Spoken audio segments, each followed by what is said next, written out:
കഴിഞ്ഞ ദിവസം നമ്മുടെ ദേശീയ മാധ്യമങ്ങൾ വളരെയധികം കവർ ചെയ്തൊരു വാർത്തയുണ്ട്. ഉത്തരാഖണ്ഡിലെ അൽമോറയിൽ വെച്ച് രവി ടാംറ്റ എന്ന് പറയുന്ന ഒരു ചെറുപ്പക്കാരൻ താൻ സ്വന്തമായി വികസിപ്പിച്ചെടുത്ത വിചിത്രമായിട്ടുള്ള ഒരു ഡ്രോണിന്റെ പരീക്ഷണ പറക്കൽ വിജയകരമായി പൂർത്തിയാക്കി. ഒരു മൾട്ടി റോട്ടർ ഡ്രോൺ സാങ്കേതികവിദ്യ അടിസ്ഥാനമാക്കി നിർമ്മിച്ച ഒരാൾക്ക് മാത്രം യാത്ര ചെയ്യാൻ കഴിയുന്ന ഒരു ഇലക്ട്രിക് പേഴ്സണൽ ഫ്ലൈയിങ് വാഹനമാണ് അദ്ദേഹം ഡെവലപ്പ് ചെയ്തെടുത്തത്. ഇതൊരു ഇലക്ട്രിക് വാഹനമാണ്. വിമാനത്താവളങ്ങളോ റൺവേകളോ ഇല്ലാതെ നേരിട്ട് പറന്നുയരാനും അതുപോലെ തന്നെ പറന്നിറങ്ങാനും സാധിക്കുന്ന vertical take off and landing സാങ്കേതിക വിദ്യയിൽ പ്രവർത്തിക്കുന്ന ഒരു ആധുനിക ഒരു വാഹനമാണിത്.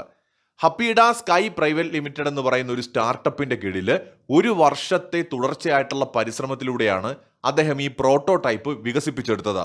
ഇദ്ദേഹം നമ്മൾ ഓൾറെഡി പറഞ്ഞു ഉത്തരാഖണ്ഡിലാണ് താമസിക്കുന്നത്. ഉത്തരാഖണ്ഡ് എന്ന് പറയുന്നത് വളരെ മലകളും പുഴകളും ഒക്കെ നിറഞ്ഞൊരു പ്രദേശമാണ്. ഉത്തരാഖണ്ഡിലെ അൽമോറ ജില്ലയിലാണ് ഇദ്ദേഹം ജീവിക്കുന്നത്.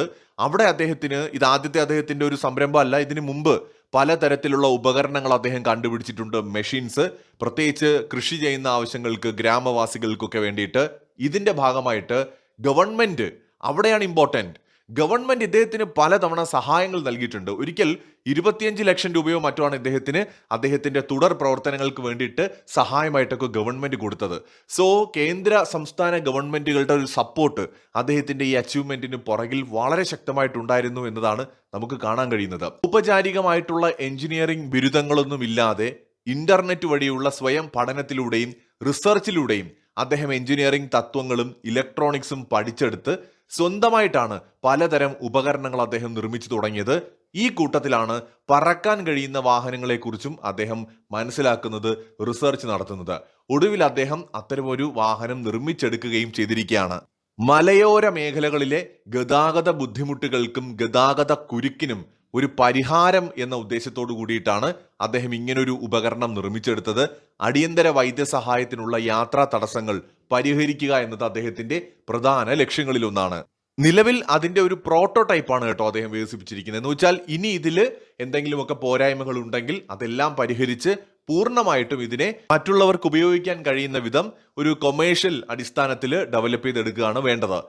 ഇപ്പോൾ അദ്ദേഹം നടത്തിയിരിക്കുന്ന പരീക്ഷണത്തിന്റെ വീഡിയോ ദൃശ്യങ്ങളൊക്കെ സമൂഹ മാധ്യമങ്ങളിൽ വളരെ വൈറലായിട്ടുണ്ട്. ഇന്ത്യയിൽ ഒരുപാട് കമ്പനികൾ ഈ രംഗത്ത് പ്രവർത്തിക്കുന്നുണ്ട്. ഇത് ഇവിടെ പലർക്കും അറിയില്ല. ഒരുപാട് കമ്പനികളുണ്ട്. 2027-28 കൂടിയിട്ട് ഇന്ത്യയിൽ പറക്കും ടാക്സികൾ വളരെ വ്യാപകമായിട്ട് വരാൻ പോവാണ്. വലിയ വമ്പൻ കമ്പനികളാണ് അതിനു വേണ്ടിയിട്ട് ഇൻവെസ്റ്റ്മെന്റ് ചെയ്തിരിക്കുന്നത്, ഇന്ത്യൻ കമ്പനികൾ, സ്റ്റാർട്ടപ്സ് ഒക്കെ. പക്ഷെ ഇവിടുത്തെ ഒരു പ്രത്യേകത എന്താണെന്ന് വെച്ചാൽ, ഒരു ഉത്തരാഖണ്ഡ് എന്ന് പറയുന്ന ഒരു മലമ്പ്രദേശത്ത് ജനിച്ച് ഔദ്യോഗികമായ വലിയ ഈ പറയുന്ന ബിരുദങ്ങളൊന്നും ഇല്ലാത്തൊരു ചെറുപ്പക്കാരൻ സ്വന്തം കഴിവ് കൊണ്ടും അദ്ദേഹത്തിന്റെ റിസർച്ച് കൊണ്ടും അദ്ദേഹം ഒരു ജനങ്ങൾക്ക് ഉപകാരപ്പെടുന്ന ഉപകരണം കണ്ടുപിടിക്കുന്നു. ഒരുപാട് ഉപകരണങ്ങൾ, കൃഷിയുമായി ബന്ധപ്പെട്ട അദ്ദേഹത്തിന്റെ പ്രൊഫൈലിൽ പോയി നോക്കിയാൽ നമുക്ക് കാണാൻ പറ്റും. ഒരുപാട് ഉപകരണങ്ങൾ അദ്ദേഹം കണ്ടുപിടിക്കുന്നു. അതിന്റെ ഒരു പ്രതികരണം എന്ന നിലയ്ക്ക് ഗവൺമെന്റ് അദ്ദേഹത്തിനെ സപ്പോർട്ട് ചെയ്യുകയാണ്. അദ്ദേഹത്തിന്റെ ആ ഒരു കഴിവുകളെ ഗവൺമെന്റ് പൂർണ്ണമായി പിന്തുണയ്ക്കുകയാണ്. തുടർന്ന് അദ്ദേഹം ഇന്ന് അഭിമാനകരമായ ഒരു നേട്ടം ഉണ്ടാക്കിയിരിക്കുകയാണ്. ഒന്ന് ആലോചിച്ച് നോക്കൂ. ഒരുപാട് പേര് ട്രൈ ചെയ്യുന്നുണ്ട് ഇത്തരത്തിലുള്ള ഫ്ലൈയിങ് മെഷീൻസ് ഡെവലപ്പ് ചെയ്യുന്നതിന് വേണ്ടിയിട്ട്. പക്ഷേ അത്ര ഈസി അല്ല അത്. പ്രത്യേകിച്ച് കംപ്ലീറ്റ് ആയിട്ട് അതിനെ സക്സസ് ആക്കി എടുക്കുക എന്ന് പറയുന്നത് ഒരു വലിയ ടാസ്ക് ആണ്. അപ്പൊ അദ്ദേഹം ജീവിക്കുന്ന ആ ചുറ്റുപാട് കൂടി നമ്മൾ പരിഗണിക്കണം. ലോകത്തെ പലയിടത്തും ഇത്തരം മനുഷ്യർക്ക് സഞ്ചരിക്കാൻ കഴിയുന്ന ഈ ഫ്ലൈയിങ് ഡ്രോണുകൾ ഡെവലപ്പ് ചെയ്തെടുത്തിട്ടുണ്ട്. നമ്മുടെ ഇന്ത്യയിൽ പോലും ഉണ്ട്. അതൊക്കെ ഞാൻ പറഞ്ഞ പോലെ വലിയ കമ്പനികളും വലിയ ഇൻവെസ്റ്റ്മെന്റ്സും ഒക്കെ അതിന്റെ പുറകിലുണ്ടായിരുന്നു.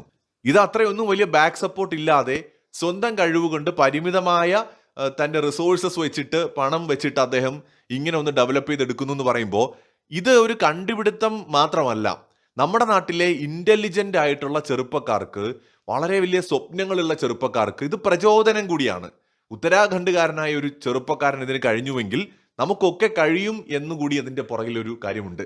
സോ തീർച്ചയായിട്ടും ഇന്ത്യയിൽ ഇത്തരത്തിലുള്ള ചെറുപ്പക്കാരെയാണ് നമ്മൾ സപ്പോർട്ട് ചെയ്യേണ്ടത്. അല്ലാതെ വഴി കിടക്കുന്ന പാറ്റകളെയും പല്ലികളെയും ഒന്നും അല്ല. മറ്റൊരു വീഡിയോയുമായി വീണ്ടും കാണാം.